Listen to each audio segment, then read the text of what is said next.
Irmãos amados, nós vamos abrir a palavra de Deus na carta do apóstolo Paulo aos Efésios. Carta de Paulo aos Efésios, capítulo 3. E vamos ler dos versos 14 ao verso 21. Efésios 3, 14 a 21.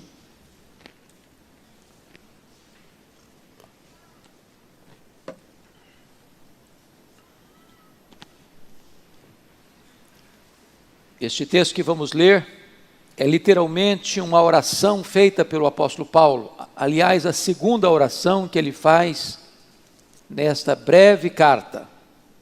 E ele diz assim: por esta causa, me ponho de joelhos diante do Pai, de quem toma o nome toda a família, tanto no céu como sobre a terra, para que, segundo a riqueza da sua glória, vos conceda que sejais fortalecidos com poder, mediante o seu Espírito no homem interior. E assim habite Cristo no vosso coração pela fé, estando vós arraigados e alicerçados em amor, a fim de poderdes compreender com todos os santos qual é a largura e o comprimento, e a altura e a profundidade, e conhecer o amor de Cristo que excede todo entendimento, para que sejais tomados de toda a plenitude de Deus. Ora, àquele que é poderoso para fazer infinitamente mais do que tudo quanto pedimos ou pensamos, conforme o seu poder que opera em nós, a Ele seja a glória na igreja e em Cristo Jesus, por todas as gerações, para todos sempre. Amém. Irmãos amados, o apóstolo Paulo, certamente o maior bandeirante do cristianismo, grande desbravador da obra missionária, depois de percorrer a província da Galácia, da Macedônia, da Acaia, agora dedica-se na terceira viagem missionária à província da Ásia Menor. E ele vai passar 3 anos na maior cidade da Ásia Menor, a capital daquela província, que é a cidade de Éfeso. Uma metrópole de mais de 300 mil habitantes na época. A cidade que hospedava uma das 7 maravilhas do mundo antigo, o templo da deusa Diana, a Diana dos Efésios, um palácio de mármore 4 vezes maior que o Partenon de Atenas. Uma cidade fortemente idólatra, uma cidade fortemente ocultista, e sem os recursos de que dispomos hoje, Paulo chega naquela cidade, e em 3 anos, o evangelho impacta de tal maneira a cidade, que a idolatria recua. Os mágicos convertidos a Cristo queimam seus livros de magia em praça pública. E diz Atos 9 que a palavra de Deus prevalece na cidade. Além do mais, toda a província é alcançada, igrejas são plantadas nas principais cidades, como Esmirna, Pérgamo, Tiatira, Sardes, Filadélfia, Laodiceia, Colossos e Herápolis. Agora Paulo está se despedindo desta igreja. E ele está rumando para Jerusalém, onde levaria uma oferta aos pobres da Judeia. No caminho, no porto de Mileto, ele reúne-se com os presbíteros da igreja de Éfeso e diz para eles assim: o Espírito Santo me assegura de que eu enfrentarei pela frente cadeias e tribulações, mas em nada considero a vida preciosa para mim mesmo, conquanto que eu complete a minha carreira e o ministério que eu recebi do Senhor Jesus para testemunhar o evangelho da graça de Deus. Ele chega em Jerusalém e ele é preso. Conspiram contra ele para matá-lo. Ele é transferido para Cesareia Marítima, quartel-general de Roma em Israel. Ele fica ali 2 anos, debaixo de pesadas acusações dos judeus, sob a égide dos governadores Félix e Festo. Então, em virtude de haver uma conspirata contra ele, por parte do Sinédrio, que cooptava o governador para entregá-lo, sabendo que eles iriam matá-lo antes de chegar em Jerusalém, opta por ser julgado em Roma, porque era direito seu como cidadão romano fazer essa opção. Então ele chega em Roma preso, chega em Roma algemado, e é desta prisão de Roma, irmãos, que ele escreve esta carta, a carta aos Efésios. Esta é a rainha das cartas de Paulo. Esta é a carta eclesiológica do Novo Testamento. E nesta epístola há um registro de 2 orações. No capítulo 1, há uma oração por iluminação. No capítulo 3, há uma oração por capacitação. Eu não tenho dúvidas de que Paulo, ao se pôr de joelhos, alcança o pináculo do seu entendimento teológico. Ao se colocar de joelhos, ele alcança as alturas excelsas da compreensão das Escrituras. E então, mesmo preso, com limitações de movimento e de mobilidade, os homens não podem impedi-lo de orar. E eu posso lhes garantir que a oração é o instrumento mais poderoso que Deus colocou nas mãos da igreja. Porque a oração conecta a fraqueza humana à onipotência divina. A oração conecta o altar da terra com o trono do céu. E aqui o apóstolo Paulo, preso, já velho, com cicatrizes no seu corpo, não faz qualquer pedido de bênçãos materiais. Ele não pede para ser solto. Ele não pede para ser curado, porque era um homem doente. Ele não pede conforto na prisão. Ele pede para que a igreja seja revestida com poder. E eu queria então olhar com vocês, e peço que todos de Bíblia aberta comigo considerem a exposição que Paulo faz neste texto. Primeiramente, vejamos o preâmbulo desta oração. Ele começa assim: por esta causa. E a pergunta é: que causa? Do que ele está falando? Por esta causa. É claro que quando ele diz por esta causa, ele está aqui nos remetendo a tudo quanto já escreveu até agora na epístola. E o que ele escreveu até agora? No capítulo 1, ele nos revela o plano eterno de Deus para a nossa redenção. O Pai nos escolhendo em Cristo antes da fundação do mundo para sermos santos e irrepreensíveis perante Ele. Ele retratou como Filho, com o seu sangue nos remiu para sermos adotados na família de Deus. Ele mostrou como o Espírito Santo nos foi dado como selo, garantindo-nos que somos propriedade de Deus, e nos deu o penhor do Espírito Santo. Ele orou para que Deus abrisse os olhos espirituais da igreja, para que ela entendesse a sua herança, o seu chamado e o poder que estava à sua disposição. No capítulo 2, ele retrata para nós como nós estávamos mortos e Deus nos deu vida. Ele retrata para nós que o pecado trabalha contra nós, mas Deus trabalha por nós, Deus trabalha em nós, Deus trabalha através de nós. Ele retrata como Deus, no seu plano eterno, juntou judeus e gentios num só povo, a igreja, o corpo de Cristo. Ele retrata para nós que o Evangelho, reunindo judeus e gentios, era o grande mistério oculto das gerações, mas agora revelado a nós, no Evangelho. E ele diz: por esta causa, meus irmãos, eu me ponho de joelhos diante do Pai. E eu queria então tomar emprestada esta frase de Paulo para ser o tema da nossa mensagem. Por esta causa, eu me ponho de joelhos. Notem vocês que Normalmente os judeus oravam de pé. Quando havia uma causa muito urgente, então os judeus se ajoelhavam para orar. Ele está fazendo um pedido da mais alta importância para a igreja. E ele está dizendo que vai se colocar de joelhos para fazer essa oração.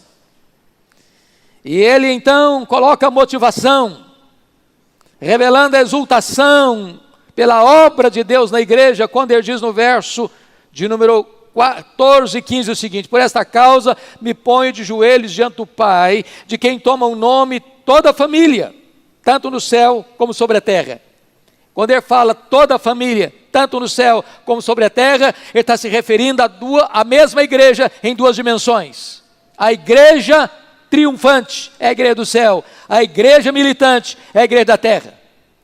Tanto a igreja que somos hoje, como a igreja que haveremos de ser amanhã, toma de Deus, empresta de Deus seu nome, sua identidade. Deus é a nossa identidade. Só uma igreja, a igreja militante e a igreja triunfante. A igreja que está no céu chama Deus de Pai, a igreja que está na terra chama Deus de Pai. O Pai é a nossa própria identidade. Ele é o nosso Pai. Mas se você perceber, ele vai no verso 16 agora, retratar para nós a sua audácia antes de fazer os pedidos. E a audácia é tão clara, como ele registra no verso 16, para que, segundo a riqueza da sua glória, vos conceda que sejais fortalecidos com poder mediante o seu Espírito no homem interior. Preste atenção, irmãos, segundo a riqueza da sua glória, vos conceda. O que Paulo está falando aqui? Ao se colocar de joelhos para fazer o seu pedido, ele está pedindo que Deus atenda a sua oração, segundo a riqueza da sua glória. E aí eu preciso entender o que é glória de Deus. Porque glória de Deus não é um atributo. Deus tem atributos que ele chama comunicáveis e atributos que ele chama incomunicáveis. Tem atributos, qualidades que Deus tem e ele não repartiu nem com os anjos, nem com os homens. Só Deus os tem. Quais são os atributos que só Deus os tem? Primeiro, Deus é autoexistente. Todos os seres que existem receberam vida dele, mas ele não derivou sua vida de ninguém, porque ele é autoexistente. Ele é imenso, só Deus é imenso. Ele é infinito, só Deus é infinito. Ele é eterno, só Deus é eterno. Ele é imutável, só Deus é imutável. Ele é onipotente, só Deus é onipotente. Ele é onipresente, só Deus é onipresente. Ele é onisciente, só Deus é onisciente. Ele é transcendente, só Deus é transcendente. São atributos, só Deus os tem. Mas Deus tem atributos que ele reparte conosco. Ele é bom, ele é justo, ele é misericordioso, ele é verdadeiro, ele é amor, ele é misericordioso. Então todos esses atributos são atributos que Deus os tem, mas nós podemos tê-lo, não no grau superlativo, porque só Deus os tem em grau superlativo. Agora, o que é glória de Deus? Glória de Deus é a somatória de todos os atributos de Deus, no seu resplendor máximo. O que Paulo está de joelhos pedindo para Deus é o seguinte: Deus, usa, emprega tudo quanto tu és, tudo quanto tu tens, todos os seus atributos, todas as suas perfeições, tudo quanto é o teu ser, no resplendor máximo, para responder a oração que eu vou te fazer agora. Meus amados, agora então eu preciso, diante da audácia e da ousadia de Paulo em fazer esse pedido, perguntar: Paulo, o que é que você vai pedir para Deus? Que você está pedindo que Deus use tudo quanto Ele tem e o que Ele é para responder essa oração. Ele vai fazer 5 pedidos. Primeiro pedido, veja comigo o verso 16. Ele faz uma súplica por poder interior. Vos conceda que sejais fortalecidos com poder, mediante o seu espírito no homem interior. Primeira coisa que Paulo está pedindo para Deus, para você e para mim, é que você e eu sejamos revestidos de poder. Irmãos, não há cristianismo sem poder. O Evangelho é o poder de Deus. O reino de Deus não consiste em palavras, mas de poder. O Espírito Santo veio para trazer poder. A igreja precisa ser revestida com poder. Jesus Cristo foi claro: permanecei na cidade até que sejais revestidos de poder. Jesus Cristo foi categórico: mas recebereis poder ao descer sobre vós o Espírito Santo. Na primeira oração, Paulo diz que toda a suprema grandeza do poder de Deus está à nossa disposição. Que poder? O mesmo poder que ressuscitou Jesus dentre os mortos. A igreja não pode ser uma família fraca, a igreja não pode ser composta de um povo fraco, a igreja recebeu o poder e ela deve ser fortalecida com todo o poder. Agora preste atenção. Vos conceda que sejais fortalecidos com poder mediante o seu Espírito.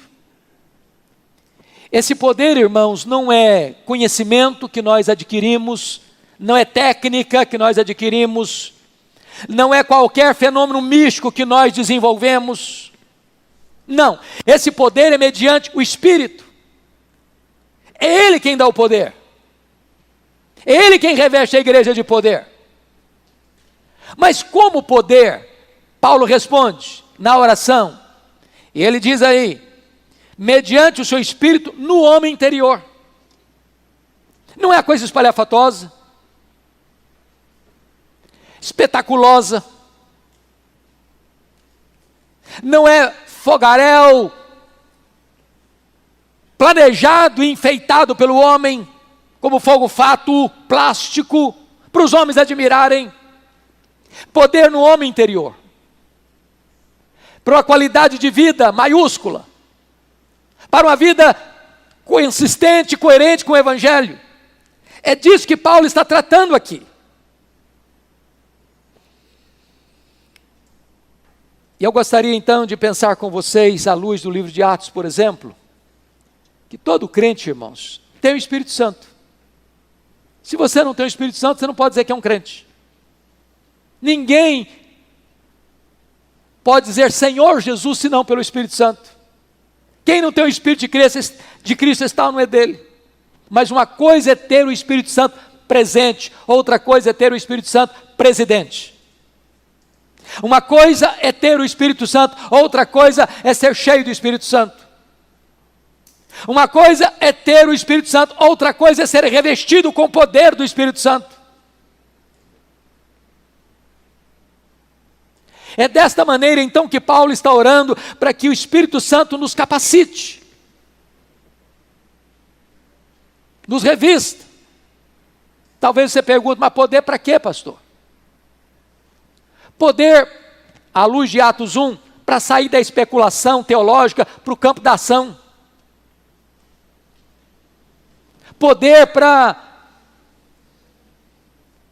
perdoar, porque eles tinham que entrar na província dos samaritanos e eles eram inimigos. Poder para dispor a morrer e dar vida pelo Evangelho.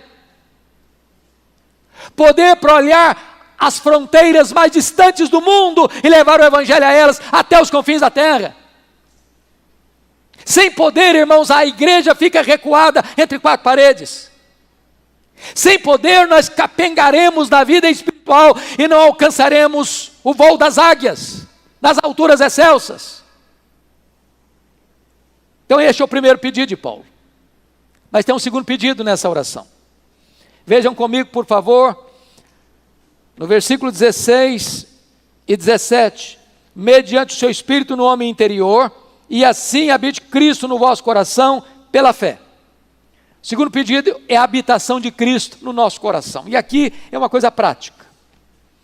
Preste bem atenção nessa palavra, e assim habite Cristo. Versículo 17. Esse verbo habitar, no grego, tinham duas palavras bem precisas, bem distintas. A palavra paroikel e a palavra katoikel. O paroikel é o habitar de um turista. que viaja e que pernoita num hotel. Você chega, você paga uma diária, você recebe as chaves, você fica naquele quarto, naquela suíte, por um dia, 2 dias, quanto você pagou? Você desfruta daquele local. Mas você não é dono daquele hotel, você não é dono daquele quarto, você não tem liberdade de tirar as coisas dali, de mudar as coisas dali. Você não é proprietário, você não é dono. Você chegou e você vai embora. Você é apenas um hóspede. Essa é a palavra katoikel, mas a palavra paroikel, mas a palavra que Paulo usou aqui não é paroikel, é katoikel. E sabe o que é katoikel? É habitar como dono da casa. É habitar como alguém que tem as chaves da casa. É habitar como alguém que pode fazer uma reforma na casa. É habitar como alguém que, à luz de Neemias, pode jogar os móveis de Tobias fora de casa. O que Paulo está orando é para que Jesus possa habitar no seu coração, no meu coração, no nosso coração, desta forma, onde Ele seja o dono da nossa vida, onde Ele tenha as chaves do nosso coração, onde Ele seja o Senhor da nossa vida, onde Ele alinha as prioridades da nossa vida, onde não haja quartos secretos, onde nós travamos e não, aqui é comigo.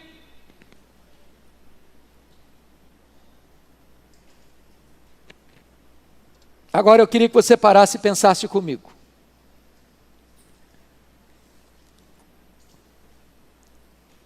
Jesus está se sentindo bem, habitando no seu coração? Essa casa está apropriada para Ele? Você já entregou para Ele todas as chaves? Tem áreas na sua vida que precisam ser rendidas a Jesus ainda? Tem quartos secretos, trancados, as 7 chaves, que você diz, não, aqui é comigo. O que Paulo está orando é para que você entregue as chaves. Entregue as chaves daquelas áreas da sua vida que precisam de estar debaixo do controle e do domínio do Senhor Jesus. É preciso poder para isso, irmãos.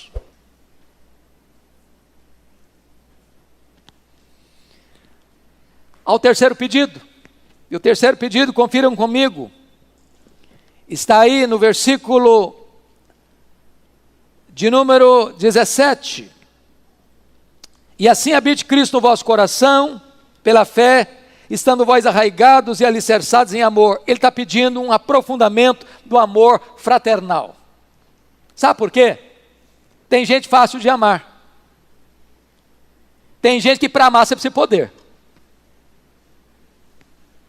Se você não tiver poder, você não ama. E Paulo está pedindo a Deus isso. Notem vocês comigo. Estando vós arraigados e alicerçados em amor. Ele usa 2 imagens, 2 metáforas. Uma da botânica e a outra da engenharia civil.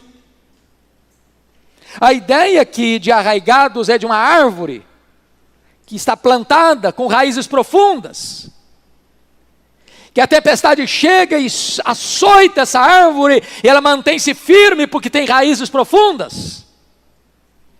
A segunda metáfora, alicerçados, é de um prédio, com um sólido fundamento, com muitos andares, e a procela chega, e a tempestade vem, e ele está plantado. O engenheiro não errou no cálculo. E ele não entra em colapso diante das crises, das tempestades que vêm e assolam aquele prédio, porque está bem plantado. Paulo está dizendo o seguinte: meu Deus, nós precisamos de poder, para que quando os problemas chegarem dentro de casa, marido e mulher, pais e filhos, irmãos da igreja, e as desavenças, e as discussões, e os problemas vierem, esses irmãos estejam arraigados, alicerçados em amor. Amar o igual é muito fácil. Amar quem ama você, nem precisa ser crente para fazer isso. Até os incrédulos, até os gentios, até os ateus conseguem amar muito bem quem os ama. E Paulo está orando, dizendo o seguinte: eu não consigo fazer isso a não ser que eu tenha poder. Porque o amor é mais importante que os dons. O amor é a evidência da salvação. Se você não ama, você não pode dizer que você é salvo. Se você não ama, você não pode dizer que está na luz. Se você não ama, você não pode dizer que ama a Deus. Se você ama, então você dá provas de que você é discípulo de Jesus. E Paulo está dizendo: meu Deus, nós precisamos de poder para viver dessa forma. Mas em quarto lugar, irmãos, Paulo faz então um quarto pedido nessa oração. Versículos 18 e 19. A compreensão do amor de Cristo. Veja comigo. A fim de compreenderdes, ou a fim de poderdes compreender, com todos os santos, qual é a largura, e o comprimento, e a altura, e a profundidade, e conhecer o amor de Cristo, que excede todo o entendimento. Eu chamo a sua atenção para duas coisas. Primeiro, no verso 18, se você gosta de grifar, grife a palavrinha aí, compreender. Depois, no verso 19, talvez você possa grifar o verbo aí, conhecer. A ideia de compreender é uma ideia intelectual, de cognição, de racionalidade, de entendimento. Mas a ideia do verso 19, conhecer, é experimental, é relacional, é intimidade. O que Paulo está dizendo é que nós precisamos ter este entendimento, de compreender, não sozinho, não desigrejado, não crente virtual, não apenas um crente online, mas com todos os santos, na comunhão dos santos, na igreja de Deus, na assembleia dos santos, com todos eles. Qual é a largura, o comprimento, a altura e a profundidade? As dimensões do amor de Deus, as dimensões do amor de Cristo, que vai do primeiro ao último homem, que vem das alturas excelsas e desce às profundezas do abismo humano. Este amor precisa ser entendido, e esse amor precisa ser experimentado. O amor de Cristo que excede todo o entendimento. Você já parou para perguntar quanto Jesus ama você?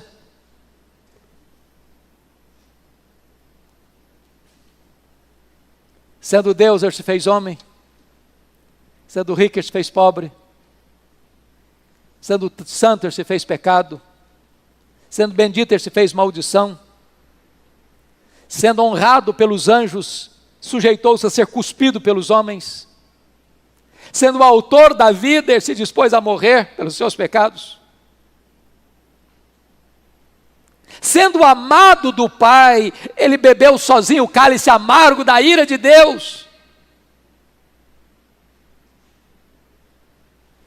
Tendo todo o poder nos céus e na terra, ele se sujeitou à morte, morte de cruz. Sabe por que ele fez isso? Porque ele ama você. Porque ele ama você. Se você tem dúvidas do amor de Deus por você, olhe para a cruz. Não há como Deus amar mais você do que já amou. Essa é a máxima expressão do amor de Deus.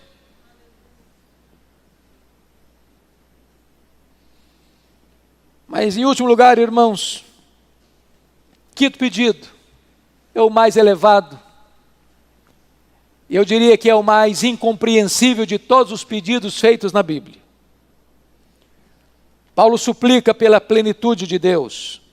Versículo 19, ele diz: para que sejais tomados de toda a plenitude de Deus. E eu confesso a vocês que já li tantos comentários, pastor Jailton. Já busquei nas línguas originais. Já li tantos livros.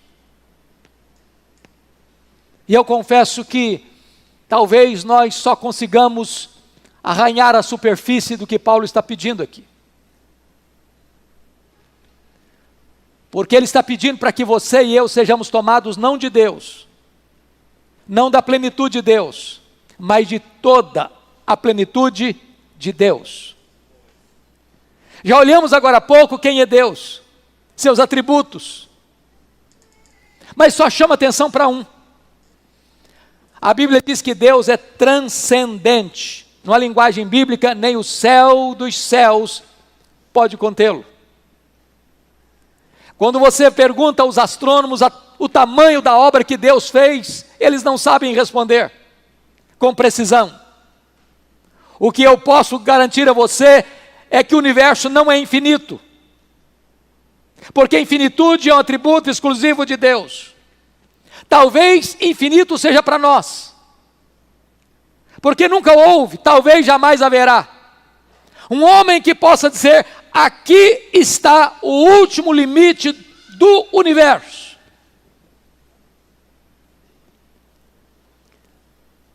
Pois não há um centímetro desse universo, que tem mais de 93 bilhões de anos-luz de diâmetro, onde Jesus não possa dizer: isso aqui é meu, eu criei isso aqui, sou o dono disso aqui e estou aqui. Ele é maior que tudo que existe. E agora Paulo está de joelhos numa prisão, algemado, orando e pedindo para que você e eu sejamos tomados de toda a plenitude de Deus. Eu não sei quanto a você, mas eu, examinando o meu coração, eu acho que o maior problema que nós temos na nossa vida cristã é que nós limitamos o que Deus pode e quer fazer na nossa vida com o que nós conhecemos e com o que nós já experimentamos.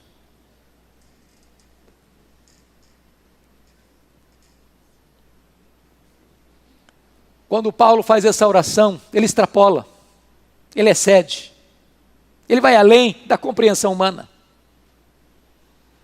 Eu quero dizer para você, meu amado, que Deus tem mais para nós. Deus tem infinitamente mais para nós. Aquilo que Dwight Lyman Moody experimentou na América no século XIX, quando ele caiu de joelhos dentro de uma casa, e o Espírito Santo vindo com poder sobre ele, ia dizendo que ondas elétricas pareciam penetrar pelo seu corpo, e ele dizia que ainda que desse toda a riqueza do mundo em troca daquela experiência, que ele rejeitaria. Mesmo sendo um homem sem academia, de grande instrução intelectual, aquele homem se levanta daquele quarto, para a partir daí levar mais de 500 mil pessoas a Cristo. Ele abria a boca e o poder de Deus fluía de seus lábios, os corações mais duros se rendiam, multidões se rendiam aos pés do Salvador. Oh irmãos, Deus é o mesmo, o poder de Deus é o mesmo. E Paulo está orando para que a igreja seja tomada de toda a plenitude de Deus.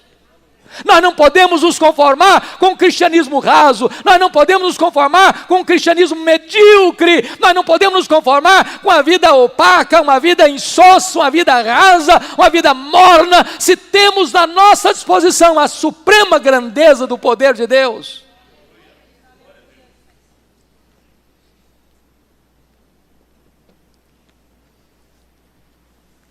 Quando eu olho para a Bíblia, sobretudo em Efésios, eu me impressiono, porque no capítulo 1, verso 23, Paulo diz que a igreja é a plenitude daquele que a tudo enche em todas as coisas, a igreja é a plenitude de Cristo.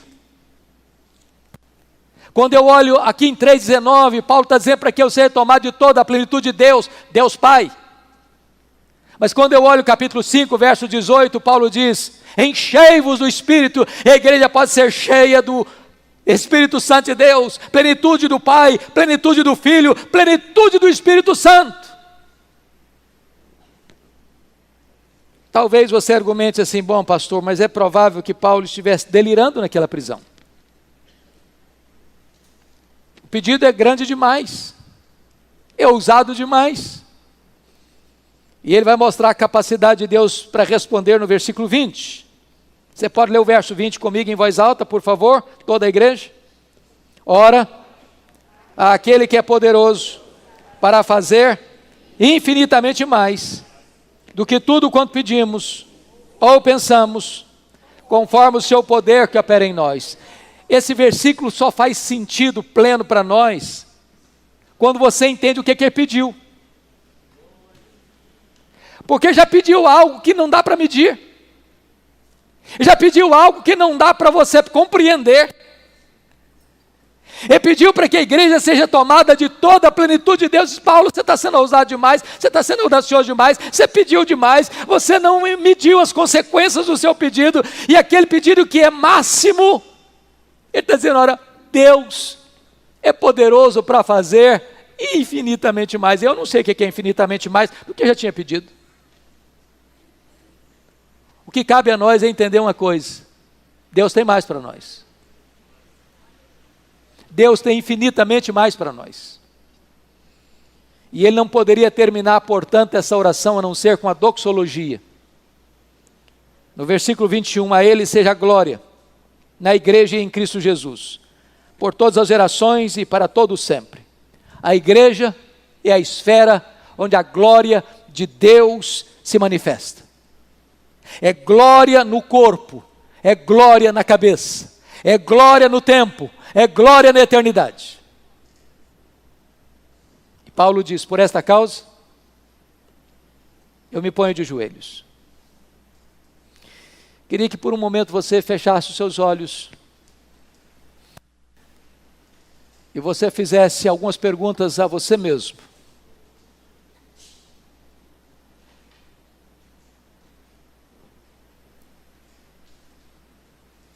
Que tipo de vida você tem levado?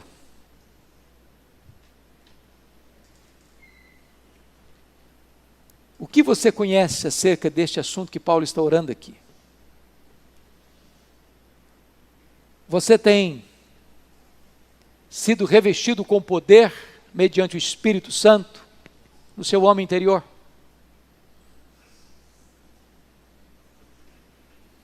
Cristo já é o dono de todas as chaves da sua vida? Ele é o Senhor da casa? Ou apenas um anfitrião que vem e vai embora?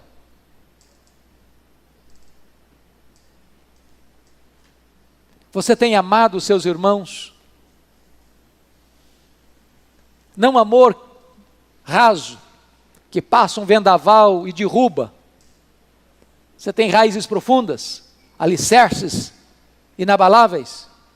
É assim que você ama? Você já parou para meditar quão grande é o amor de Cristo por você? O que foi a cruz? Como ele desceu? Como ele se humilhou? Como ele serviu?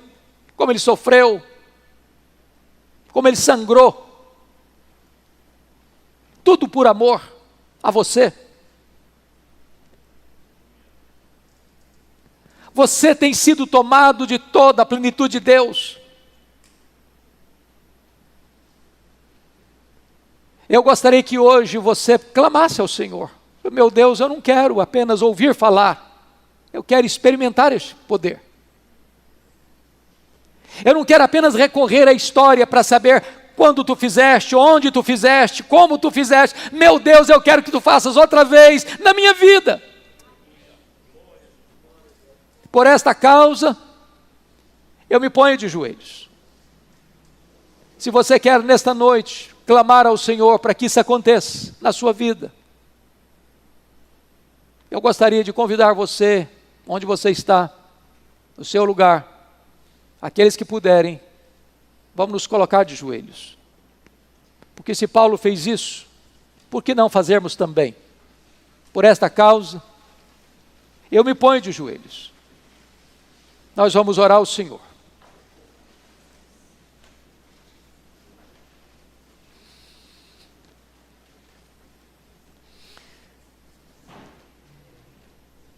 Deus, aqui está a tua igreja,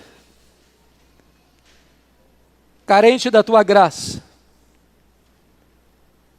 necessitada deste revestimento do teu poder. Vivemos dias difíceis, dias maus, como aqueles que Paulo vivera, lá no passado. Mas agora, Deus, a nossa súplica é que este pedido de Paulo seja o nosso pedido nesta noite. Segundo a riqueza da tua glória, Deus, conceda-nos isto. Nós precisamos de poder, Senhor. Tantas vezes estamos fracos, débeis, jogados de um lado para o outro. Quantas vezes, Senhor, a fraqueza é a marca da nossa vida e não o poder. Dá-nos poder, Senhor.